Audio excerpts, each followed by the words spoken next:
വലിയവനായ ദൈവത്തിന് മഹത്വമുണ്ടാകട്ടെ. ഞാൻ കാലത്തു പറഞ്ഞത് ഒന്ന് ഓർമ്മിപ്പിച്ചിട്ട് ഇന്നത്തെ വൈകുന്നേരത്തെ ശുശ്രൂഷയിലേക്ക് കടക്കാം. ഒരു മിനിറ്റ്. കാരണം ഇതൊരു തുടർച്ചയാണ് കാലത്തെ ശുശ്രൂഷയുടെ. രണ്ടാം ഭാഗമല്ല, പക്ഷെ തുടർമാനമായിട്ടുള്ള അടുത്തൊരു പ്രസംഗമായതുകൊണ്ട്.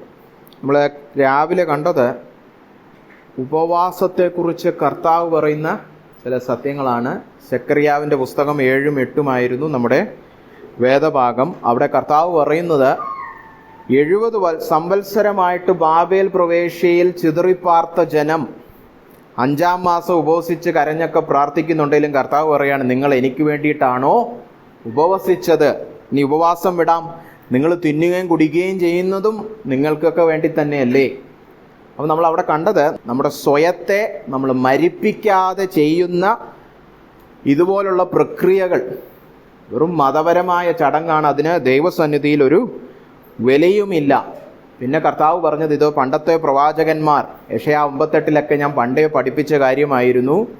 ഉപവാസ ദിനം എന്ന് പറയുമ്പോൾ ആത്മതപനത്തിൻ്റെ ദിവസമാണ്. അന്ന് നിങ്ങളുടെ ഹൃദയം ശുദ്ധീകരിക്കപ്പെടണം. ദൈവവുമായിട്ടും മനുഷ്യരുമായിട്ടുള്ള ബന്ധത്തിൽ ക്രമീകരണങ്ങൾ വരുത്തി വചനത്തോട് അടുത്തു വന്നെങ്കിൽ മാത്രമേ ഉപവാസ പ്രാർത്ഥന കൊണ്ട് എന്തെങ്കിലും ഗുണമുള്ളൂ.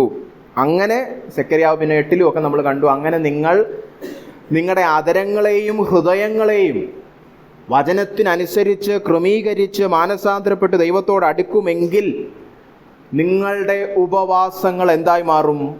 ഉത്സവങ്ങളായി ഞാൻ മാറ്റും. അതായത് ഇന്ന് കരഞ്ഞു വിളിച്ച് പറയുന്ന വിഷയങ്ങളിലെല്ലാം ദൈവം നിങ്ങളെ യഥാസ്ഥാനപ്പെടുത്തും. നിങ്ങളൊരു അനുഗ്രഹം മാത്രമല്ല, നിങ്ങളെ ഒരു അനുഗ്രഹമാക്കി ദൈവം മാറ്റും. ഇത്രയൊക്കെയാണ് നമ്മൾ രത്ന ചുരുക്കത്തിൽ രാവിലെ കണ്ടത്. അപ്പോൾ അവിടെ പറയുന്നത് ചരിത്രപരമായിട്ട് നമ്മൾ ചിന്തിച്ചാൽ ഇസ്രായേലിനെ പുനഃസ്ഥാപിക്കുന്നതിനെ കുറിച്ചാണ്, അല്ലേ? അവർ പാപം ചെയ്തപ്പോൾ അവർക്ക് ചിതറിപ്പാർക്കേണ്ടി വന്നു. അത് കഴിഞ്ഞ് കർത്താവ് തൻ്റെ പദ്ധതി നിമിത്തം അവരെ വാഗ്ദത്ത ദേശത്തിലേക്ക് മടക്കി കൊണ്ടുവരികയാണ്. അപ്പോൾ ഇന്ന് ആ ദൈവത്തെക്കുറിച്ച് പുനഃസ്ഥാപിക്കുന്ന അല്ലെങ്കിൽ യഥാസ്ഥാനപ്പെടുത്തുന്ന ദൈവത്തെക്കുറിച്ച് കൂടുതൽ പറയാനാണ് വൈകുന്നേരത്തെ ഈ സമയം ഞാൻ ഉപയോഗിക്കുന്നത്. രാവിലെ നമ്മൾ ഉപദേശമൊക്കെ കണ്ട് ഹൃദയങ്ങളൊക്കെ ശോധന ചെയ്ത സ്ഥിതിക്ക് വൈകുന്നേരത്തെ ഈ മീറ്റിംഗ് ആശ്വാസവചനമാണ്. അതിനായിട്ട് എല്ലാവർക്കും യെശയ്യാവിൻ്റെ പുസ്തകം 40-ാം അധ്യായത്തിലേക്ക് തിരിയാം. യെശയ്യാവ് 40 മുതൽ 44 വരെയുള്ള അധ്യായങ്ങളിൽ ചില സത്യങ്ങൾ സൂചിപ്പിക്കാനാണ് ഞാൻ ഇന്ന് ഈ വൈകുന്നേരത്തെ സമയത്ത് കർത്താവിൽ ശരണപ്പെടുന്നത്. നമുക്കറിയാവുന്നതുപോലെ യെശയ്യാവ് 66 അധ്യായമുള്ള പുസ്തകമാണ്. ഒരു ചെറിയ ബൈബിളാണ്, അല്ലേ? 39-ാം അധ്യായം കഴിഞ്ഞാൽ പുതിയൊരു സെക്ഷനാണ് യെശയ്യാവിൻ്റെ. 39-ാം അധ്യായത്തെ അവസാനം ഹിസ്കിയാവിനോട് യെശയ്യാവ് തന്നെ പറയുന്നുണ്ട്, നിന്റെ മക്കളുടെ കാലത്ത് യൂദ ഇതുപോലെ ചിതറിപ്പാർക്കേണ്ടിയൊക്കെ വരും, അല്ലേ? അന്ന് അശൂരായിരുന്നു വലിയ ശത്രു രാജ്യം. ബാബേൽ അത്ര വലിയ രാജ്യമൊന്നും ആയിട്ടില്ല. അപ്പോൾ ബാബേലിൽ നിന്ന് ആളുകളൊക്കെ വന്നപ്പം രോഗസൗഖ്യം കിട്ടിയ കാര്യമൊന്നും പറയാതെ ഹിസ്കിയാവ് എന്ത് ചെയ്തു? തൻ്റെ വലിയ കോപ്പും തൻ്റെ വലിയ അന്തപുരവും ഒക്കെ കാണിച്ചു കൊടുത്തു. നിങ്ങൾക്കും ഞങ്ങൾക്കും ഒരുമിച്ച് നിന്ന് അശൂറിനെതിരെ യുദ്ധമൊക്കെ ചെയ്യാമെന്ന്.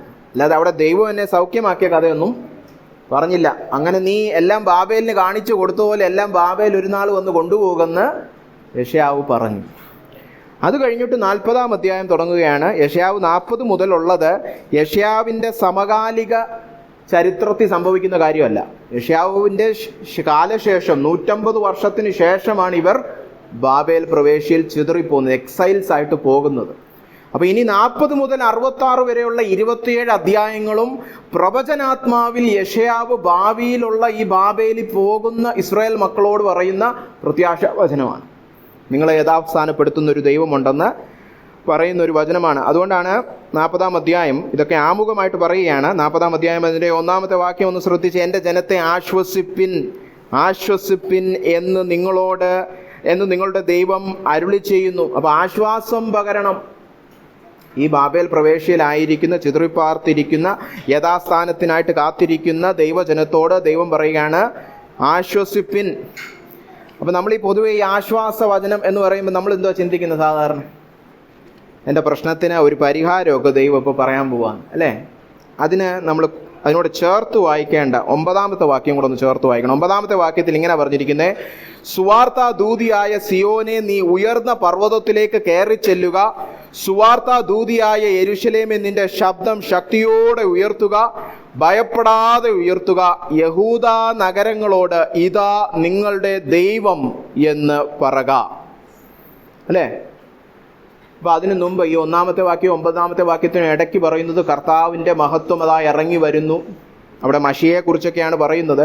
എന്തായാലും ദൈവപ്രവൃത്തി അതാ കടന്നു വരുന്നു എന്നാണ്. പക്ഷേ വിളിച്ചു പറയേണ്ട സന്ദേശം എന്താന്ന് കേട്ടോ? ഇതാ നിങ്ങളുടെ ദൈവം. അപ്പൊ പുനഃസ്ഥാപനത്തിനായിട്ട് കാത്തിരിക്കുന്ന ദൈവജനത്തിന് ആശ്വാസം ലഭിക്കുന്നത് എപ്പോഴാണെന്നറിയാവോ?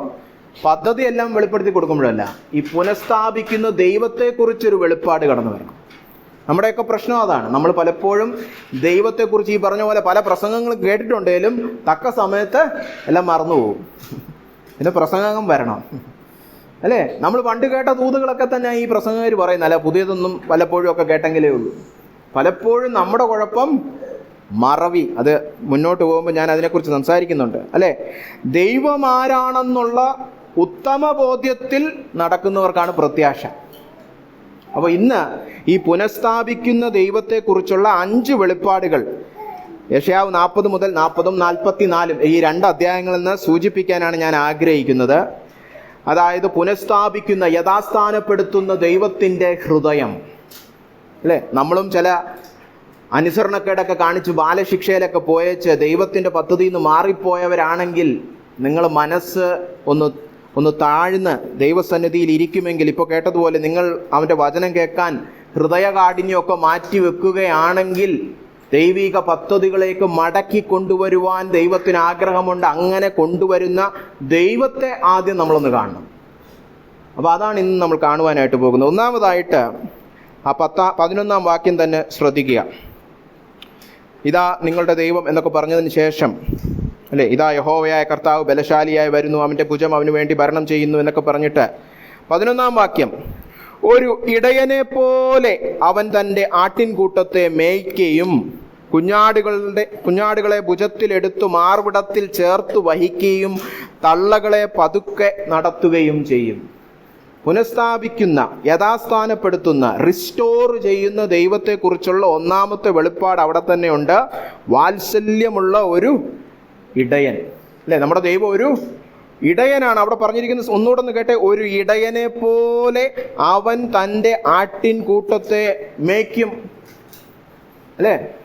ആട്ടിൻകൂട്ടത്തെ മേയ്ക്കുന്ന സ്നേഹനിധിയായ അരുമനാഥനാണ് ഈ കടന്നു വരുന്ന പുനഃസ്ഥാപനം ഉളവാക്കുന്ന, യഥാസ്ഥാനപ്പെടുത്തുന്ന ദൈവം.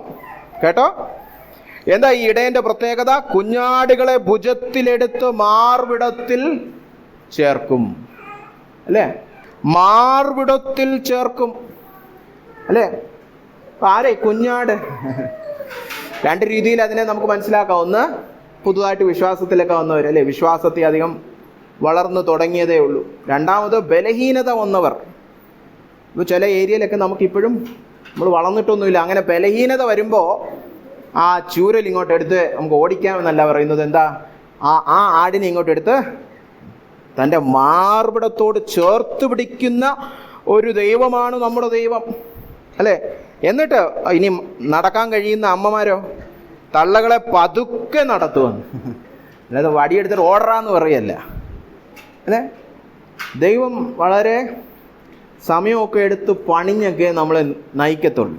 നമുക്കാണ് ഈ ഇൻസ്റ്റൻറ്റ്, എല്ലാം ഇൻസ്റ്റൻറ്റ് വേണം, അല്ലേ? തട്ടുകട ദോശ പോലെ എല്ലാം പെട്ടെന്ന് ഇങ്ങനെ പോരട്ടെ, അല്ലേ?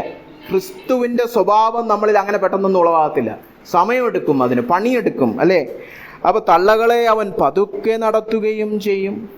നമ്മുടെ ആ കർത്താവിൻ്റെ ഇടയഹൃദയം നിങ്ങൾക്ക് ഏവർക്കും അറിയാമോ, അല്ലേ? ഞാൻ രാവിലെ പറഞ്ഞതുപോലെ ഞാൻ വൈകുന്നേരം ഉപദേശിക്കാനല്ലേ വന്നിരിക്കുന്നത്, വൈകുന്നേരം പ്രബോധിക്കാനാണ് വന്നിരിക്കുന്നത്. അതുകൊണ്ട് തന്നെ കൂടുതൽ സമയം അറിവ് പങ്കിടുന്നതിനേക്കാളും ഹൃദയങ്ങൾ ഈ സത്യത്തിലേക്ക് കടന്നു വരുവാൻ ഞാൻ ആഗ്രഹിക്കുന്നു. ഒരു ആഹ്വാനം നൽകുവാൻ ഞാൻ ആഗ്രഹിക്കുന്നു. നിങ്ങൾ യേശുക്രിസ്തുവിനെ അറിയുന്നു എന്ന് പറയുമ്പോൾ അവൻ്റെ ഈ ഇടയഹൃദയത്തിൻ്റെ ആ മാധുര്യം രുചിച്ചറിഞ്ഞിട്ടുണ്ടോ? നിങ്ങളെ ദൈവം പിടിച്ച് അവൻ്റെ മാർവിടത്തിൽ വെക്കുന്നത് അനുഭവിച്ചറിഞ്ഞിട്ടുണ്ടോ? തളർച്ചയുടെ അവസ്ഥയിൽ, കഷ്ടതയുടെ അവസ്ഥയിൽ, ദുഃഖത്തിൻ്റെ അവസ്ഥയിൽ താഴ്വരയിൽ കൂടെ നടന്നു പോകുമ്പോൾ ഇപ്പൊ നീ മടിയിലിരിക്കേണ്ടവനാണ്, മാർവിടത്തിൽ ചാരേണ്ടവനാണെന്ന് പറഞ്ഞ് കർത്താവ് ആലിംഗനം ചെയ്യുന്ന അവസ്ഥകൾ അനുഭവിച്ചിട്ടുണ്ടോ? അനുഭവിക്കണം. ഈ ദൈവം അങ്ങനൊരു ദൈവമാണ്. ആരോ പണ്ട് പറഞ്ഞതുപോലെ ക്രിസ്തീയ ജീവിതം അനുഭവിച്ചറിയേണ്ട ഒന്നാണ്. അല്ല ചുമ്മാ കുറേ അറിവും ഞാനും പഠിച്ചു പരീക്ഷ എഴുതിയാൽ പോരാ, അല്ലേ? ഇത് രുചിച്ചറിയേണ്ട ഒന്നാണ്. ഒരു വാക്യം വായിക്കാം ഇതിനോട് ചേർന്ന്. ആവർത്തന പുസ്തകം 33:12 ബെന്യാമീനോടുള്ള ദൈവത്തിൻ്റെ വചനമാണ്. ആരെങ്കിലും ഒരാൾ വായിച്ച് സഹായിക്കണമേ. മലയാളത്തിൽ നിന്ന് വായിക്കാം. ആവർത്തന പുസ്തകം 33:12. പ്രിയൻ.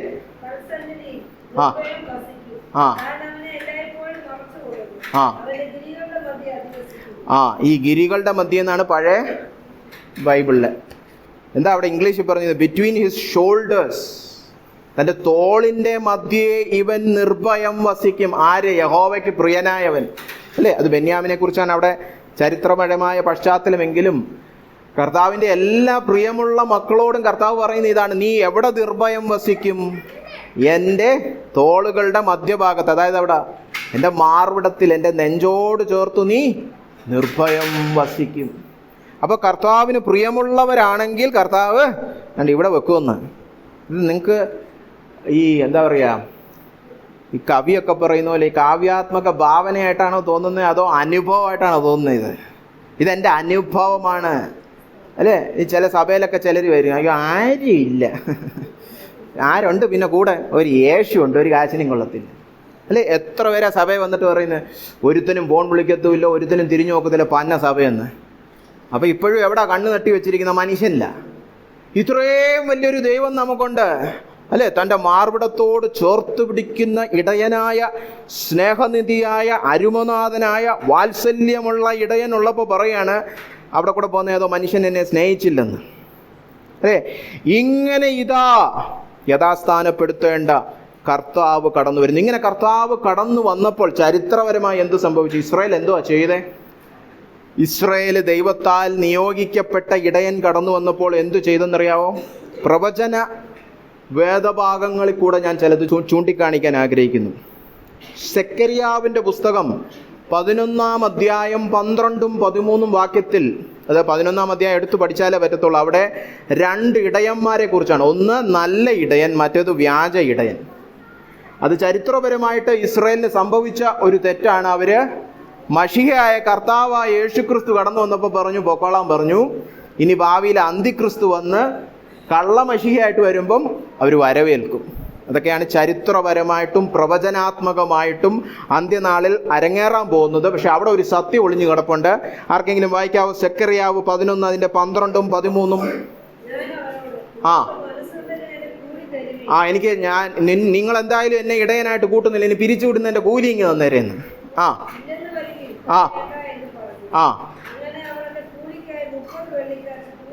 30 വെള്ളിക്കാശ് തൂക്കിയിട്ട് പറഞ്ഞതാ പൊക്കോന്ന്.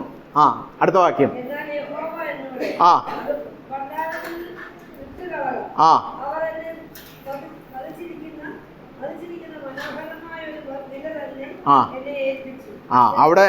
അവിടെ ദൈവം പരിഹസിച്ചാണ് പറയുന്നത്.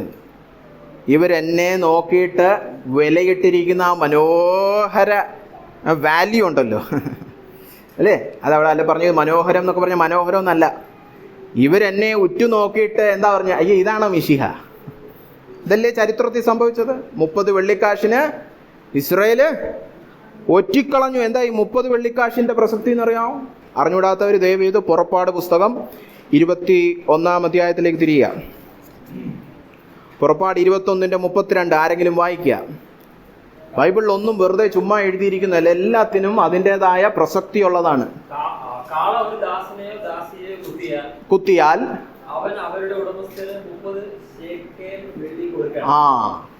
നിങ്ങളുടെ കാള പോയി അപ്പുറത്തവന്റെ വീട്ടിലെ ഒരു അടിമയെ കുത്തി. ദാസൻ എന്ന് പറഞ്ഞാൽ അവിടെ അടിമയാണ് ഉപയോഗിച്ചിരിക്കുന്ന വാക്ക്. അന്നത്തെ കാലത്ത് അടിമ എന്ന് പറഞ്ഞാൽ നമ്മുടെ വീട്ടിലെ കസേര പോലെ, നമ്മുടെ വീട്ടിലെ മേശ പോലെയാണ്, വിലയൊന്നുമില്ല. അപ്പൊ അപ്പുറത്തവന്റെ വീട്ടിൽ നമ്മുടെ കാള പോയി കുത്തിയാൽ അവൻ എന്തോ കൊടുക്കണം? നമ്മൾ കോമ്പൻസേഷൻ കൊടുക്കണം. അപ്പൊ ചത്ത അടിമയ്ക്ക് എന്തോ വില? അടിമയ്ക്കേ വിലയില്ല, പിന്നെ ചത്ത അടിമയ്ക്ക് എന്താ വില? 30 വെള്ളിക്കാശ്. അപ്പൊ ചത്ത അടിമയുടെ വിലയാണ് ഇസ്രയേല് നേരത്തെ പറഞ്ഞ അരുമനാഥനായ ഇടയൻ മാറത്തൊക്കെ വെച്ച് തന്റെ ജനത്തെ ആശ്ലേഷിക്കുന്ന യഹോവയായ കർത്താവ് ഭൂമി കടന്നു വന്നപ്പോ ഇസ്രയേൽ പറയാ ചത്ത അടിമയുടെ പൈസ തരാമെന്ന്. അങ്ങനെ മനസ്സിലായോ? അതാണ് 30 വെള്ളിക്കാശിന് പ്രസക്തിയുണ്ട്. അത് ചുമ്മാ എന്തോ ഒരു നമ്പറല്ല, ഇതെല്ലാം വചനത്തിലുണ്ട് അല്ലേ? എന്നാൽ കർത്താവിൻ്റെ ഒരു സ്നേഹം നമ്മൾ മനസ്സിലാക്കണം. അത് മനസ്സിലാക്കണമെങ്കിൽ ഹോശേയാവിൻ്റെ പ്രവചനം 3-ാം അധ്യായം 1-2 വാക്യങ്ങൾ വായിക്കുക. ഹോശേയ 3 അതിൻ്റെ 1-2. അതായത് ഹോശേയാവിനോട് കർത്താവ് പറയുകയാണ്, ഇസ്രായേൽ മക്കൾ അന്യദേവന്മാരോട് ചേർന്ന് മുന്തിരികളിൽ ഇഷ്ടപ്പെട്ടിട്ടും യഹോവ അവരെ സ്നേഹിക്കുന്നത് പോലെ, അതായത് എൻ്റെ ജനം എന്നെ വിട്ട് ആത്മീയമായിട്ട് വ്യഭിചരിക്കുകയാണ്. കണ്ട ദേവന്മാരുടെ എല്ലാം പുറകെ പോകാണ്ട് എന്നിട്ടും ഞാൻ അവരെ സ്നേഹിക്കുന്നത് പോലെ നീ ഇനിയും ചെന്ന് ഒരു ജാരനാൽ സ്നേഹിക്കപ്പെട്ട് വ്യഭിചാരിണിയായിരിക്കുന്ന സ്ത്രീയെ സ്നേഹിച്ചുകൊണ്ടിരിക്കുക. ഹോശേയ പഠിച്ചിട്ടുള്ളവർക്കറിയാം, 1-ാം അധ്യായത്തിൽ കർത്താവ് ഒരു ഉപമ പോലെ കാണിക്കുവാൻ പ്രവാചകനോട് പോയി ഒരു വ്യഭിചാരിണിയായ ഗോമറിനെ കല്യാണം കഴിക്കാൻ പറഞ്ഞു. അത് ഇസ്രായേലിനൊരു ഒരു ദൃഷ്ടാന്തമാണ്. ഇതാണ് നിങ്ങൾ കാണിക്കുന്നത് അല്ലേ? ഒരു ഭർത്താവ് കല്യാണം ആലോചിക്കുമ്പോൾ നിങ്ങൾ എങ്ങോട്ടെങ്കിലും കണ്ടിട്ടുണ്ടോ മാട്രിമോണിയൽ? വ്യഭിചാരിണികളൊക്കെ ഇങ്ങോട്ട് പോരട്ടെ എന്ന് ആരും പറയത്തില്ലല്ലേ? പക്ഷെ നമ്മുടെ കർത്താവ് വ്യഭിചാരിണികളുടെ പുറകെയാണ് വന്നത്. കാന്തയായ എൻ്റെ ജനം വ്യഭിചരിച്ചുകൊണ്ടിരിക്കുകയാണ്, എന്നിട്ടും ഞാൻ സ്നേഹിക്കുന്നത് പോലെ. ഈ 2-ാം അധ്യായത്തിൽ ഗോമർ പിന്നെയും പോകും. ആ ഗോമറിനെ രണ്ടാമത് നീ വീണ്ടും പോയി കണ്ടുപിടിക്കണമെന്നായി പറഞ്ഞിരിക്കുന്നു അല്ലേ? വായിച്ചാട്ടെ അടുത്ത വാക്യം. അങ്ങനെ ഞാൻ അവളെ 15 വെള്ളിക്കാശിന് അത് മതി. അപ്പൊ കർത്താവ് പറഞ്ഞു ഗോമറിന് വീണ്ടും പോയി നീ കല്യാണം കഴിക്കണം. പക്ഷെ പോയപ്പോഴാണ് മനസ്സിലായത് വേറൊരുത്തും വെച്ചോണ്ടിരിക്കുക. അവൻ ഇനി കാശ് കൊടുത്ത് വാങ്ങിക്കണം. എൻ്റെ ഭാര്യ ഇത് പക്ഷേ പോകുമ്പോഴേ എൻ്റെ ഭാര്യ ഇത്, പക്ഷെ വേറൊരുത്തും അവനിനി കാശ് കൊടുത്ത് അടിമയെന്ന് വിടുവിക്കണം. അപ്പൊ ഇത് കാശ് കൊടുത്തു. അപ്പൊ അവിടെ പറഞ്ഞിരിക്കുന്നത്, നമ്മൾ ഈ സാധാരണ ഈ ഷെക്കലും ഹോമറും ഒന്നും വായിക്കുമ്പം അതങ്ങ് വായിച്ചു വിടും അല്ലേ? അവിടെ ഒരു വലിയ മർമ്മം ഉറിഞ്ഞു കിടപ്പുണ്ട്. എന്താ അറിയോ? 15 ഷെക്കൽ വെള്ളി കൊടുത്തു. വെള്ളി കൊടുത്തു കഴിഞ്ഞപ്പോൾ ഹോശയുടെ പോക്കറ്റ് തീർന്നു. ഇനി എന്ത് ചെയ്യാം? ഇനി കുറച്ച് യവമൊക്കെ തരാം, ബാർലി അല്ലേ? 1.5 ഹോമർ. ഹോമർ എന്ന് പറഞ്ഞാലും ഷെക്കൽ എന്ന് പറഞ്ഞാലും വെയിറ്റ് ആണ്. സാധാരണ ഹോമർ നമ്മൾ ഡ്രൈ ആയിട്ടുള്ള ഗുഡ്സിന് പറയുന്നതാണ്. അപ്പോൾ ബാർലിക്ക് 1.5 ഹോമർ. ഈ 1.5 ഹോമർ നമ്മൾ വെള്ളിക്കാശാക്കി മാറ്റി എത്രയാണെന്നറിയാമോ? 15 വെള്ളിക്കാശ്. അപ്പോൾ 15 കൂടെ ഗോമറിൻ്റെ വില എത്രയായിരുന്നു? 30 വെള്ളിക്കാശ്. ഇതെന്തിനെ സൂചിപ്പിക്കുന്നു എന്ന് പിന്നെ ഹോശേയ 3-ന്റെ അവസാനം പറയുന്നുണ്ട്. ബഹുകാലത്തിനു ശേഷം ഇസ്രായേൽ വീണ്ടും ദാവീദ് രാജാവിൻ്റെ കീഴിൽ വരും. മിശിഹായെ കുറിച്ചായി പറയുന്നു. അപ്പോൾ കണ്ടോ, അത് രണ്ടും കൂടെ ചേർത്ത് ചിന്തിക്കണം. സെക്കറിയ 11-ഉം ഹോശേയ 3-ഉം കൂടെ ചേർത്ത് ചിന്തിക്കണം. ഇസ്രായേൽ ജനം ഈ അരുമനാഥനായ ഇടയൻ കടന്നു വന്നപ്പോൾ എഴുതിക്കളയാൻ, തള്ളിക്കളയാൻ ചത്ത അടിമയുടെ പൈസ കൊടുത്തു. എന്നാൽ അതേ പൈസ കൊണ്ട്, അതേ വില കൊണ്ട് കർത്താവ് എന്ത് ചെയ്തു? അവരെ വീണ്ടെടുത്തു അല്ലേ? ഇതല്ലേ മനുഷ്യൻ ജാതി മൊത്തം ചെയ്തത്. കർത്താവിനെ നമ്മൾ ക്രൂശിച്ച് ഇവൻ പോയി തൊലയട്ടെന്ന് വെച്ചു. ആ ക്രൂശിക്കൂടെ ദൈവം എന്ത് ചെയ്തു? നമ്മളെ വീണ്ടെടുത്തു. മനസ്സിലാവുന്നുണ്ടോ? നമ്മൾ വേണ്ടെന്ന് വെക്കാൻ അവന് കൊടുത്ത വില തന്നെ അവൻ എന്ത് ചെയ്തു? നമ്മളെ വീണ്ടെടുക്കുവാനായിട്ട് ഉപയോഗിച്ചു. The very price by which Israel rejected Jesus redeemed us. അല്ലേ? അതാണ് ക്രൂശിൻ്റെ മഹത്വം. നമ്മൾ പറഞ്ഞു അവൻ്റെ കൈയൊക്കെ അങ്ങോട്ട് കുത്തി മുറിച്ചാട്ടെ എന്ന്. കർത്താവ് തിരിച്ചു പറയുകയാണ്, നിങ്ങൾ എൻ്റെ കയ്യിൽ വരച്ചു വെച്ചിരിക്കുന്നതുകൊണ്ട് ഞാൻ നിങ്ങളെ മറക്കത്തില്ലെന്ന്. അല്ലേ? നമ്മൾ ക്രൂശീകരിച്ചത് അവനെ തള്ളിക്കളയാൻ വേണ്ടിയിട്ടായിരുന്നു. ഇപ്പൊ ക്രൂശിന്റെ പാട്, ഇപ്പൊ എൻ്റെ കയ്യിൽ അങ്ങനെ ഒരു പാടുണ്ട്. ഇപ്പൊ ക്രൂശിന്റെ പാടെന്താണ്? നിന്നെ ഓർക്കുവാനുള്ള മുഖാന്തരമാണ്. കർത്താവിന്റെ സ്നേഹം കണ്ടോ? നമ്മൾ ചവിട്ടുമ്പോൾ അവൻ എന്താ പറയുന്നത്? ഇനി ആ ചവിട്ടുകാരൻ ഞാൻ നിന്നെ ഓർക്കുമെന്ന്. അതാണ് ഞാൻ നേരത്തെ പറഞ്ഞത്. ഈ അരുമനാഥനായ ഇടയനെ നിങ്ങൾക്കറിയാമോ? കുഞ്ഞാടുകളെ മാറോട് ചേർക്കുന്നവൻ, ദൈവത്തിൻ്റെ പ്രിയൻ അവൻ്റെ മാർവിടത്തിൽ നിർഭയം വസിക്കും അല്ലേ? അപ്പോ വാത്സല്യമുള്ള ഇടയൻ, അതാണ് പുനഃസ്ഥാപിക്കുന്ന, യഥാസ്ഥാനപ്പെടുത്തുന്ന ദൈവത്തെക്കുറിച്ചുള്ള ഒന്നാമത്തെ വെളിപ്പാട്. രണ്ടാമതായിട്ട് യെശയ്യാവ് 40-ാം അധ്യായം അതിൻ്റെ 12 മുതൽ 25 വരെയുള്ള വാക്യങ്ങളിൽ, ഇതൊരു വലിയ വേദഭാഗമാണ്, എല്ലാ വാക്യവും എടുത്ത് വായിക്കാൻ ഇപ്പോൾ സമയമെടുക്കുന്നില്ല, സമയത്ത് മെസ്സേജ് തീരത്തില്ല. സമയമുള്ളപ്പോൾ നിങ്ങൾ വീട്ടിൽ പോയി വായിച്ചാൽ മതി, പലരും വായിച്ചിട്ടുള്ളതായിരിക്കും. അവിടെ കടന്നിരിക്കുന്ന വെളിപ്പാടെന്ന് പറയുന്നത് ദൈവം നിസ്തുല്യനായ സൃഷ്ടാവാണ്. അതിൽ 18-ാം വാക്യവും 25-ാം വാക്യവും നിങ്ങൾ നോക്കിയാൽ കാണാം, ദൈവം പറയുന്നുണ്ട്, എനിക്ക് സാദൃശ്യമായിട്ട് നിങ്ങൾ എന്തോ കാണുന്നു ഈ സൃഷ്ടിയിൽ, എന്നെ എന്തിനോട് നിങ്ങൾക്ക് ഉപമിക്കാൻ കഴിയും? 25-ാം വാക്യം മാത്രം ഒന്ന് ഞാൻ വായിക്കട്ടെ. ആകയാൽ നിങ്ങൾ എന്നെ ആരോട് സദൃശ്യമാക്കും? ഞാൻ ആരോട് തുല്യനാകുമെന്ന് പരിശുദ്ധനായി ഞാൻ അരുളി ചെയ്യുന്നു. അല്ലേ? അപ്പൊ കർത്താവിന് ഈ സൃഷ്ടി ഒന്നുമല്ല. വേറൊരിടത്ത് അതിൻ്റെ തുടക്കത്തിൽ പറയുന്നുണ്ട്, 16-ാം വാക്യത്തിൽ, ലെബനോൻ വിറകിന് പോരെന്ന് ദൈവത്തിന്. അപ്പൊ അന്നത്തെ കാലത്ത് ഏറ്റവും നല്ല തടി വരുന്നത് ലെബനോനിൽ നിന്നാണ്. ലെബനോനിലെ തടിയൊക്കെ കൊണ്ടാണ് ദാവീദ് ആലയം പണിയാൻ ശലോമോന് കൽപ്പിച്ചത്. അങ്ങനെ കാടൊക്കെ ഉള്ള ലെബനോൻ കർത്താവിന് വിറകിന് പോരെന്ന് പറയുന്നത് മനസ്സിലാകും. വിറകിന് പോലും പോരാ ആ കാടൊക്കെ. അതൊരു എന്താ പറയുക, നമ്മളെ ഒന്ന് ചിരിപ്പിക്കുന്ന രീതിയിൽ ചിന്തിപ്പിക്കുകയാണ്, ദൈവം എത്ര വലിയവനാണ്. അതുകൊണ്ടാണ് കൈവെള്ളയിൽ അവൻ ഇതൊക്കെ ഇങ്ങനെ ഗോലി കളിക്കുന്ന പോലെയുള്ളൂ. മുഴുവൻ പ്രപഞ്ചം, അല്ലേ, എല്ലാ ഭൂമിയിലെ സകല നിവാസികളും വെട്ടുകിളികൾ പോലെയുള്ളൂ. അപ്പോൾ ഇന്ന് നിങ്ങൾ വൈകുന്നേരം വന്നപ്പോൾ ഇവിടെയുള്ള എല്ലാ കൊതുകുകളെ എണ്ണിയായിരുന്നു, അല്ലേ?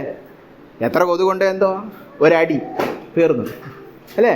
അതുപോലെയുള്ളൂ കൊതുക്. അവിടെ അങ്ങാട്ടൊരു ചപ്പ് പൂനയുണ്ട്, അവിടെ ഒരു കുറച്ച് കൊതുകുണ്ടെന്ന് പറയുന്ന പോലെയുള്ളൂ ഭൂമിയിലെ ആ ബില്യൺസ് ഓഫ് പീപ്പിൾ. ഇത്രയും വലിയ സൃഷ്ടാവാണ് അവൻ, നിസ്തുല്യനാണ്. നിങ്ങൾ എന്തിനോട് എന്നെ സദൃശ്യപ്പെടുത്തും? വിഗ്രഹാരാധനയൊന്നും നടക്കത്തില്ല. പല ഭാഗങ്ങളിൽ, പ്രത്യേകിച്ച് പ്രവചന ഭാഗങ്ങളിൽ, ഈ ഉൽപ്പത്തി 1-ലെ സൃഷ്ടിയെക്കുറിച്ച് വീണ്ടും വീണ്ടും ഓർമ്മിപ്പിക്കുന്നുണ്ട്. അതിൽ ഒരു ഉദാഹരണം മാത്രം ഞാൻ എടുക്കാൻ ആഗ്രഹിക്കുന്നു. യെരമ്യാ 38-ന്റെ 17-ാം വാക്യം ആരെങ്കിലും ഒരാൾ വായിക്കാവോ? യെരമ്യാ 38, അല്പനേരം നമുക്ക് ചിന്തിക്കാം, ഒരു 5 മിനിറ്റ് നേരം. യെരമ്യാ 32-ന്റെ 17. അത് യെരമ്യാവിൻ്റെ ഒരു പ്രാർത്ഥനയാണ്. ആരെങ്കിലും ഒരാൾ കിട്ടിയാൽ വേഗം വായിക്കാവോ? അയ്യോ യഹോവയായ കർത്താവേ, നിന്റെ മഹാശക്തി കൊണ്ടും നീട്ടിയ ഭുജം കൊണ്ടും നീ ആകാശത്തെയും ഭൂമിയെയും ഉണ്ടാക്കി, എല്ലാത്തിനെയും നീ സൃഷ്ടിച്ചു. നിനക്ക് അസാധ്യമായതൊന്നുമില്ല. കണ്ടോ?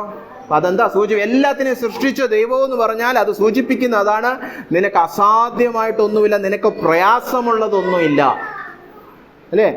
എല്ലാം സാധ്യമാകുന്ന ദൈവത്തിന് പ്രയാസമുള്ള കാര്യവും പ്രയാസം കുറഞ്ഞ കാര്യവും അങ്ങനെയൊന്നുമില്ല. ഇംഗ്ലീഷിൽ നന്നായിട്ടുണ്ട്, is anything difficult for the lord, is anything too hard for the lord, അല്ലേ? Is anything impossible for the lord എന്നല്ല, അല്ലേ? Is anything too hard for the lord. ഇതെന്തിനാ ഇവിടെ പറയുന്നത്? പശ്ചാത്തലം എന്തുവാ? യെരമ്യാ പ്രവാചകൻ കുറെ നാളായിട്ട് പ്രവചിക്കുകയാണ്, നിങ്ങളെല്ലാം പാപം ചെയ്തു മാനസാന്തരപ്പെടാതെ നടക്കുന്നത് കൊണ്ട് ഇസ്രായേൽ ജനത്തെ പോലെ യഹൂദ ജനവും ഇതാ ബാബേലിന്റെ കയ്യിൽ ഏൽപ്പിക്കപ്പെടാൻ പോകുന്നു, അല്ലേ? നശിക്കാൻ പോകുന്ന, ശൂന്യമാകാൻ പോകുന്ന ഇടമാണ് ഈ യെരുശലേമും അതിൻ്റെ ചുറ്റുമുള്ള പരിസരവും. അപ്പൊ കർത്താവ് പറയാണ്, നീ പോയി നിന്റെ ബന്ധുവിൻ്റെ കയ്യിൽ നിന്ന് ആനത്തോത്തിലുള്ള ഒരു നിലം വാങ്ങിക്കണമെന്ന്, അല്ലേ? ഇപ്പൊ നിങ്ങളോട് പറയാണ്, ഇറാന്റെ അടുത്തുള്ള ഒരു 10 സെന്റ് വിൽക്കാറുണ്ട്. എത്ര പേർക്ക് ആഗ്രഹമുണ്ട്? നല്ല സ്ഥലമാണ്, ഇടയ്ക്കിടയ്ക്ക് ഇങ്ങനെ ഇച്ചിരി വെളിച്ചമൊക്കെ കൂടുന്നേ ഉള്ളൂ, റോക്കറ്റൊക്കെ വരുന്നത് അത്രയേ ഉള്ളൂ. ആര് വാങ്ങിക്കും? നമ്മൾ പറയും വേറെ തൊഴിലൊന്നും ഇല്ലേ? കശ്മീർ ആണേലും കുഴപ്പമില്ല, ഇറാനൊന്നും നമുക്ക് വേണ്ട, അല്ലേ? യുദ്ധം എന്ന് പറഞ്ഞ പോലെ നശിക്കാൻ വെച്ചിരിക്കുന്ന സ്ഥലത്ത് ആരെങ്കിലും 10 സെന്റ് സ്ഥലം വാങ്ങിച്ചിടുവോ?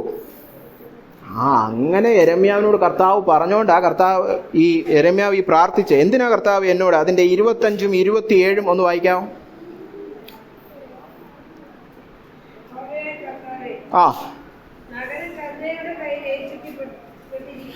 കൽദയരുടെ കയ്യിൽ ഏൽപ്പിക്കപ്പെട്ടിരിക്കെ, നിലം വിലയ്ക്കു മേടിച്ച്, അല്ല ആധാരമൊക്കെ എഴുതി ഞാൻ.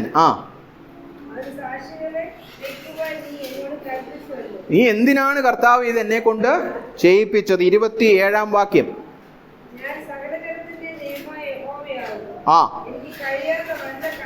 എനിക്ക് കഴിയാത്ത വല്ല, എനിക്ക് അസാധ്യമായ എന്തെങ്കിലും ഉണ്ടോ? ആ, എന്തോ കർത്താവ് പറയാൻ ഉദ്ദേശിക്കുന്നത്? 42 മുതൽ 44 വരെയുള്ള വാക്യങ്ങൾ. അരുളി ചെയ്യുന്നു. ആ ആ ആ ആ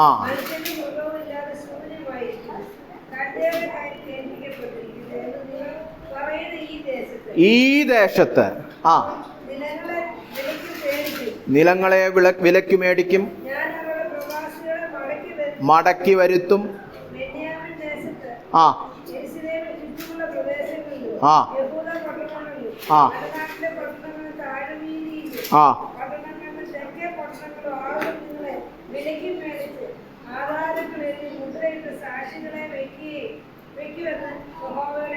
ആ മതി, എല്ലാവർക്കും മനസ്സിലായല്ലോ. കർത്താവ് പറയുകയാണ്, ഇപ്പോഴിവരുടെ പാപത്തിന് ഞാൻ ശിക്ഷിക്കുന്നത് പോലെ ഒരു യഥാസ്ഥാപനം സംഭവിച്ച് ഈ സ്ഥലത്തിന് വിലയൊക്കെ വരുമെന്ന്. അപ്പൊ ഇന്ന് നീ ഇതിനെതിരെ പ്രസംഗിക്കുകയാണ്.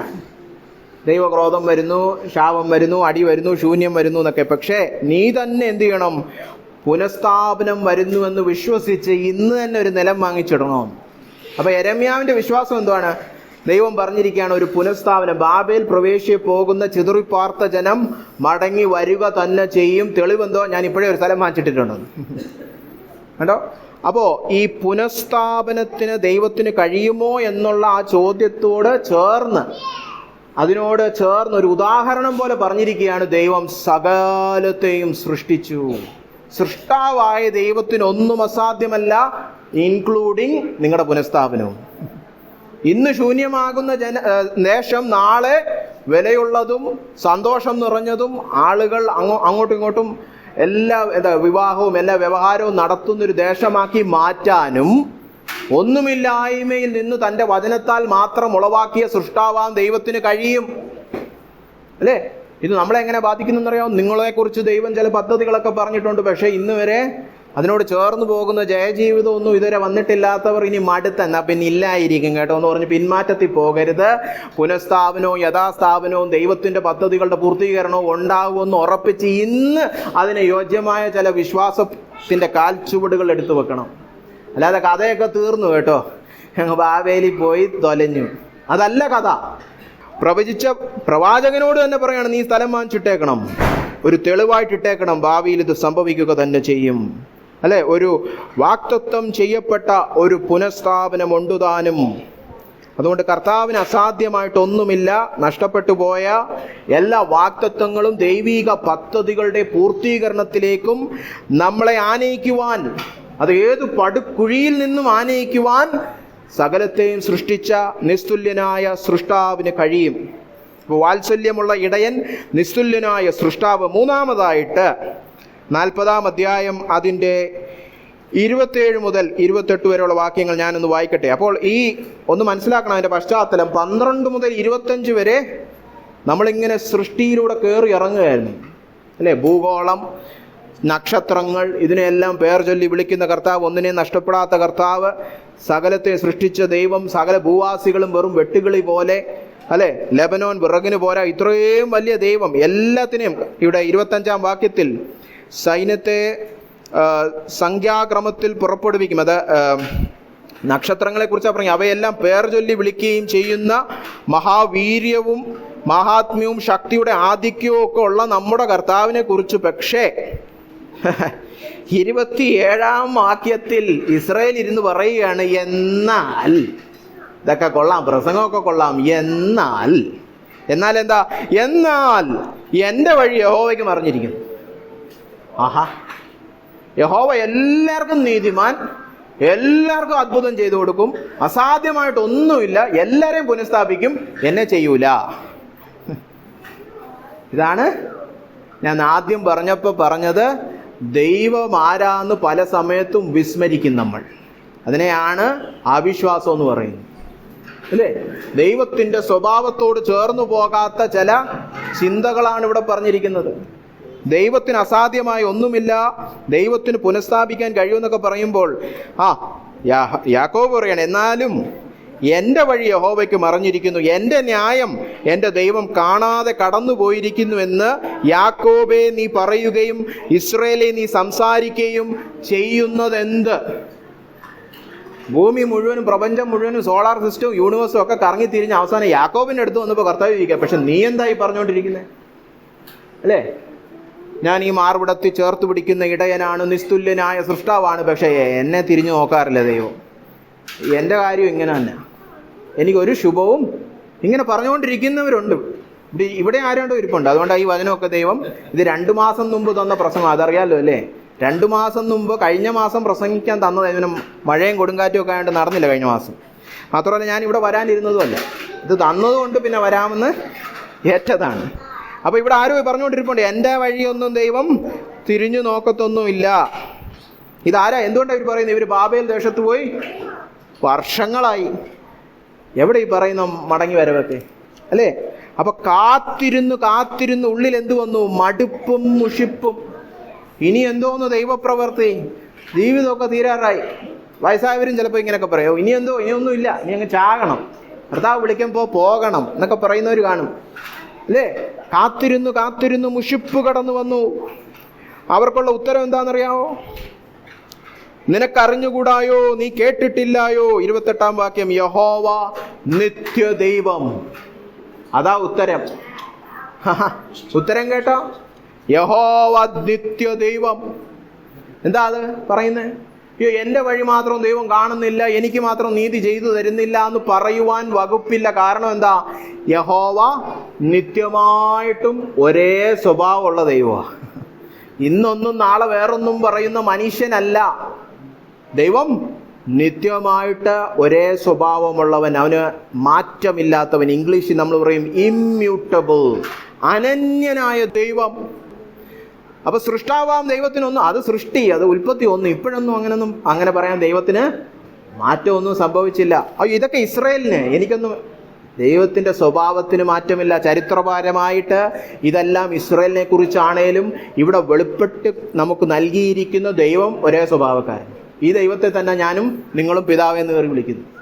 അതുകൊണ്ട് ദൈവത്തിൻ്റെ വഴികളും ദൈവത്തിൻ്റെ സ്വഭാവത്തിനും മാറ്റമില്ലാത്തത് കൊണ്ട് എൻ്റെ വഴിയൊന്നും ദൈവം കാണുന്നില്ല, എന്നെ മാത്രം ദൈവം മറന്നിരിക്കുക എന്ന് പറയുവാൻ വകുപ്പില്ല. എല്ലാവരും കേട്ടോ?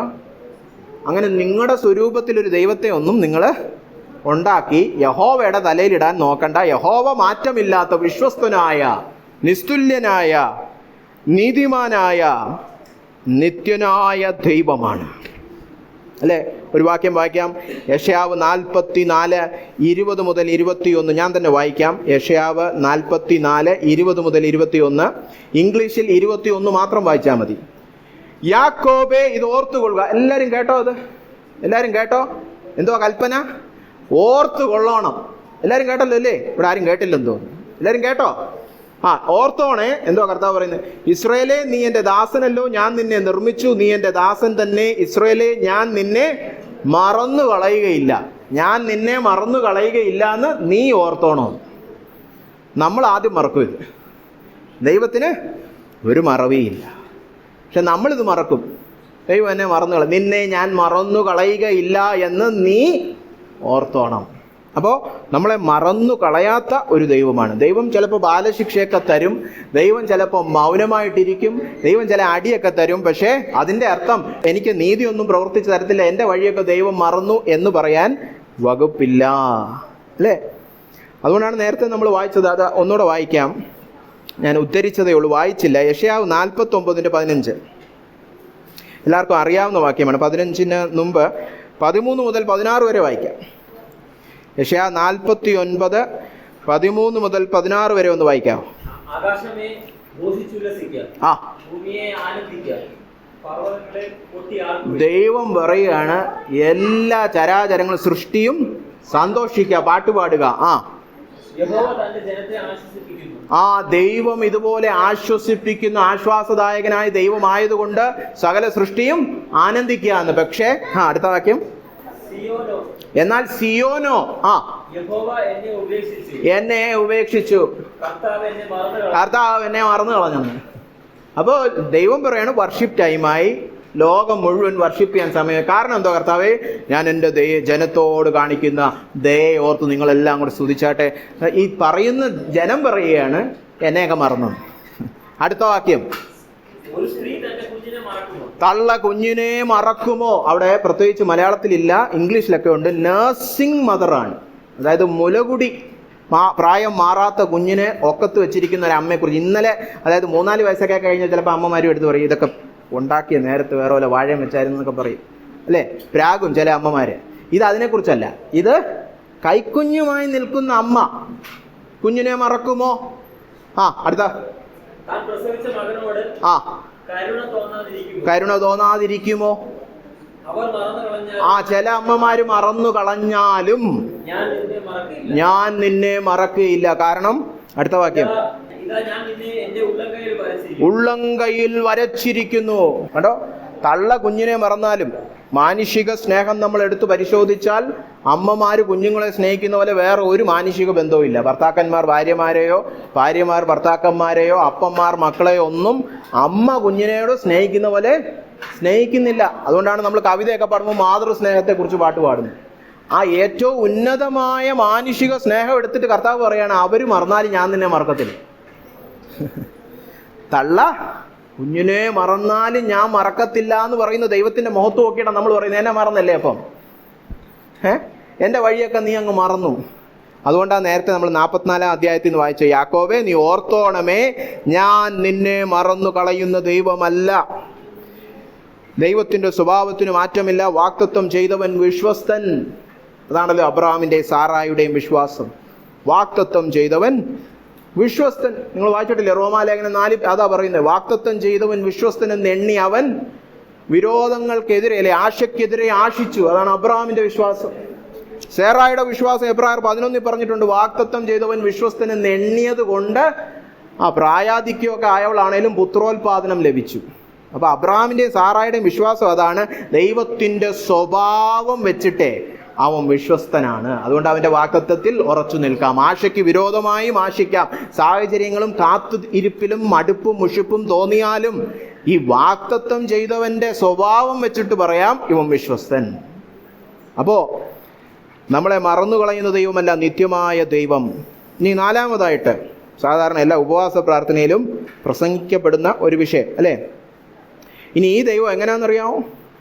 അവൻ ക്ഷീണിക്കുന്നില്ല, തളർന്നു പോകുന്നതുമില്ല. പകരം 29-ാം വാക്യം, അവൻ ക്ഷീണിച്ചിരിക്കുന്നവന് ശക്തി നൽകുന്നു, ബലമില്ലാത്തവന് ബലം വർദ്ധിപ്പിക്കുന്നു. അല്ലേ? ഇപ്പം നമ്മുടെ വിചാരം ദൈവം നമ്മളെ പോലെ മടുത്തൊക്കെ ഇരിക്കുക. കാലമൊക്കെ പോയപ്പം കാത്തിരിപ്പിൽ നമ്മൾ മടുത്ത പോലെ ദൈവവും മടുത്തിരിക്കുകയാണ്. ദൈവത്തിന് ക്ഷീണമില്ല. അയ്യോ കർത്താവേ, മറ്റേ പാപം 100-ാം പ്രാവശ്യവും ഞാൻ ചെയ്തു, ദൈവത്തിന് ക്ഷീണമില്ല, ദൈവം തളർന്നു പോകുന്നില്ല. പകുതി ദൂരം എത്തിയ അയ്യോ ഇത്രയും പ്രയാസമായിരുന്നോ വീണ്ടെടുപ്പ്, എങ്കിൽ പിന്നെ മക്കളെ ഞാൻ നിർത്തുകയാണെന്ന് ദൈവം. നമ്മൾ പലരെയും അങ്ങനെ കണ്ടിട്ടുണ്ടല്ലേ, അവിടെ എത്തിച്ചേരാം, ഇവിടെ എത്തിച്ചേരാം, ഗൾഫിൽ കൊണ്ടുപോകാന്നൊക്കെ പറഞ്ഞു വെച്ച് ബോംബെ ചെന്നപ്പം തീർന്ന് എന്ന് പറഞ്ഞ പോലെ രക്ഷ തരാമെന്ന് പറഞ്ഞ് പകുതി ദൂരം എത്തിയിട്ട് നമ്മുടെ പാപമൊക്കെ കണ്ടേച്ച് നമ്മുടെ ബലഹീനത കണ്ടേച്ച് നമ്മളെ ഇട്ടേച്ച് പോകുന്ന കർത്താവല്ല. പകരം നമ്മൾ ബലഹീനരായിരിക്കുമ്പോൾ ബലം പകർന്നു നൽകുന്ന ദൈവമാണ്. ഇനി ആ ബലത്തിന്റെ പ്രത്യേകതയാണ് നമ്മളെപ്പോഴും പ്രസംഗമൊക്കെ കേൾക്കുന്ന 30-ഉം 31-ാം വാക്യം. ബാല്യക്കാർ ക്ഷീണിച്ചു തളർന്നു പോകും, യൗവനക്കാരും ഇടറി വീഴും. എങ്കിലും യഹോവയ്ക്കായി കാത്തിരിക്കുന്നവർ ശക്തിയെ പുതുക്കും. അവർക്ക് ക്ഷീണവുമില്ല, അവർക്ക് തളർച്ചയില്ല, അവർ ഓടും. എന്താ പറഞ്ഞതിൻ്റെ അർത്ഥം? മാനുഷികപരമായിട്ട് നമ്മൾ ചിന്തിക്കുകയാണെങ്കിൽ ബലമുണ്ടെന്നൊക്കെ പറയുന്നവൻ പോലും ബലഹീനനാകുന്ന സാഹചര്യത്തിൽ ബലത്തോടെ നിൽക്കുവാൻ, പ്രാപ്തി നൽകുവാൻ കഴിവുള്ള മതിയായ കർത്താവാണ് നമ്മുടെ കർത്താവ്. അതായത് കാത്തിരുന്ന് സാഹചര്യ സമ്മർദ്ദത്തിൽ ഇട്ടേച്ചു പോകേണ്ട സാഹചര്യത്തിൽ പോലും പിടിച്ചു നിന്ന് ഓടുവാൻ തക്കവണ്ണം നമുക്ക് പ്രാപ്തി തരുവാൻ മതിയായ ഒരു കർത്താവാണ് ഈ കർത്താവ്. അതാണ് ഈ കർത്താവിന്റെ ശക്തിയുടെ ഗുണം. അയ്യോ ഇത്രയും കഷ്ടതയിൽ കൂടെ ഇവരെങ്ങനെ പോയി നമ്മൾ പറയാറില്ലേ? ഇവരുടെ സാക്ഷ്യം കേൾക്കണം. ഈ കഷ്ടതയിൽ കൂടി ഇവരെങ്ങനെ പോയി? മാനുഷിക ബലം വെച്ച് പോകാൻ സാധ്യതയില്ല. പക്ഷേ യഹോവയ്ക്കായി കാത്തിരിക്കുന്നവർ, എബ്രായ ഭാഷയിലെ കാത്തിരിക്കുകയും പ്രത്യാശ വെക്കുകയും രണ്ടും ഒരേ വാക്കാ. ഹോപ്പ് ആൻഡ് വെയിറ്റ് ഹീബ്രുവില് ഒരേ വാക്കാ.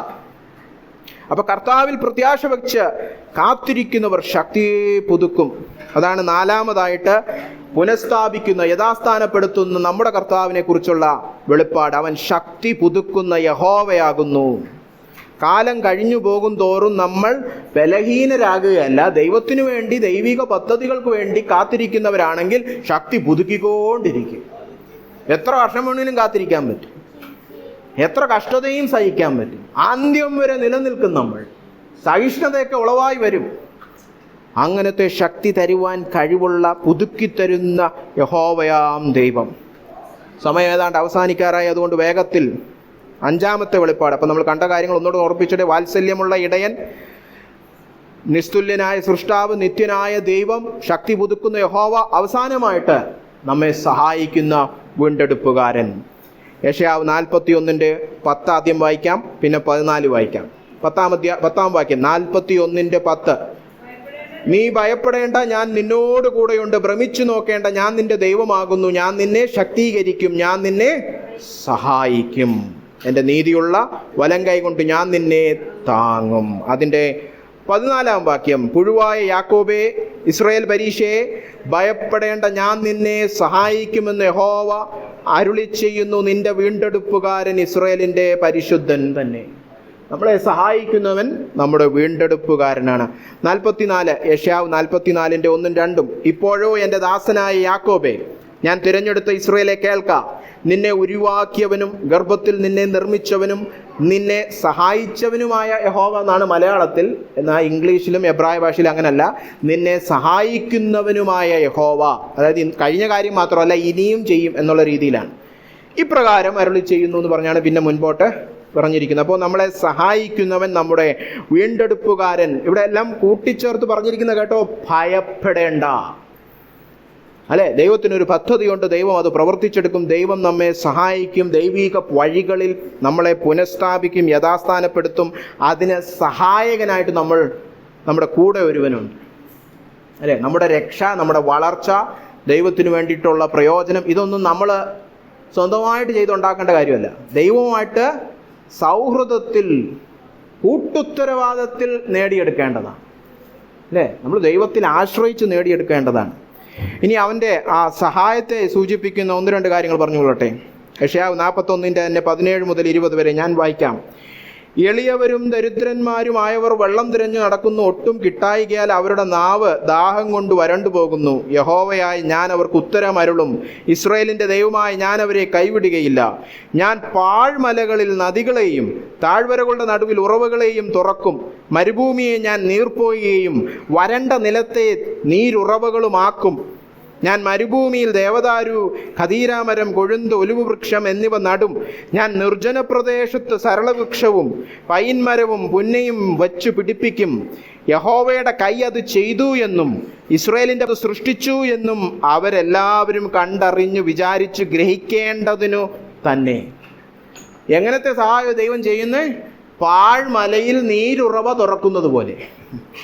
അല്ലേ, അല്ലാതെ കർത്താവ് ഈ തോളത്തിരിക്കുന്നൊന്ന് തല വെച്ച് തരാമോ? അത് ആർക്കും ചെയ്യാം, ഏതവനും ചെയ്യാം. ഇതങ്ങനല്ല. പറഞ്ഞാലും ആളുകൾ പുച്ഛിക്കും. പാഴ്മലയിൽ നീരുറവയ്ക്ക് വേണ്ടി പോകാന്ന് പറഞ്ഞാൽ, നിർജ്ജന പ്രദേശത്ത് മരം വെക്കാൻ പോകാന്ന് പറഞ്ഞാൽ, അല്ലേ, രാജസ്ഥാനിൽ പോയി വിന്യാർഡ് പ്ലാന്റ് ചെയ്യാൻ പോകാന്ന് പറഞ്ഞാൽ. ഇപ്പോൾ കോട്ടയത്ത് നമ്മളൊരു പ്ലാന്ററെ കാണുക, സാർ സ്ഥലമൊക്കെ വാങ്ങിച്ചെന്ന് കേട്ടു. എവിടെ വാങ്ങിച്ചത്?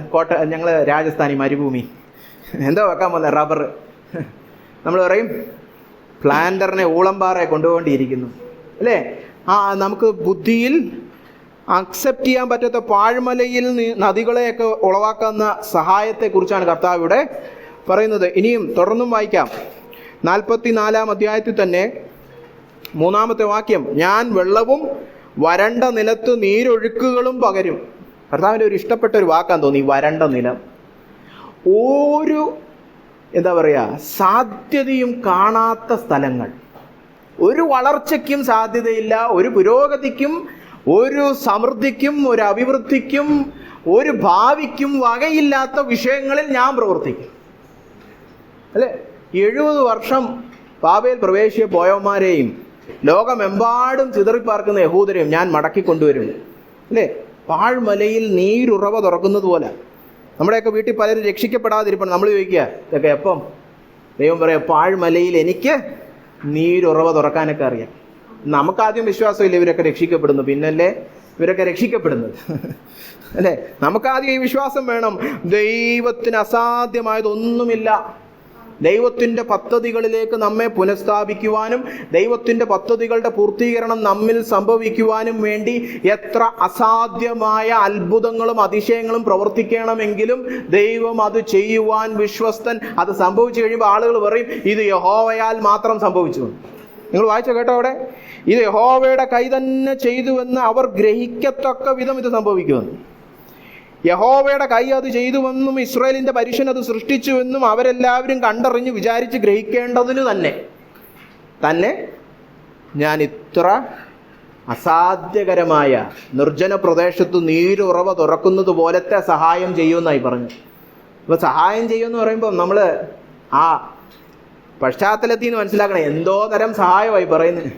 ഒരു മനുഷ്യനും ചെയ്തു തരാൻ കഴിയാത്ത സഹായം. അല്ലാതെ ചിലരുടെയൊക്കെ വിചാരം ദൈവം ഒക്കെ മനുഷ്യനേക്കാൾ ഒരിച്ചിരി കൂടിയ ഒരാൾ, അത്രയേ ഉള്ളൂ. ആ സഹായത്തെക്കുറിച്ചല്ല ഇവിടെ പറയുന്നത്. ആർക്കും ചെയ്തു തരാൻ പറ്റും. പിന്നെ നമ്മളെ സംബന്ധിച്ച് നമ്മുടെ സ്പോൺസർ ദൈവം, പുറത്തുള്ളവന് വേറെ സ്പോൺസേഴ്സ്, അങ്ങനല്ല. ഇത് ആർക്കും ചെയ്തു തരാൻ കഴിയാത്ത അല്ലേ സഹായം.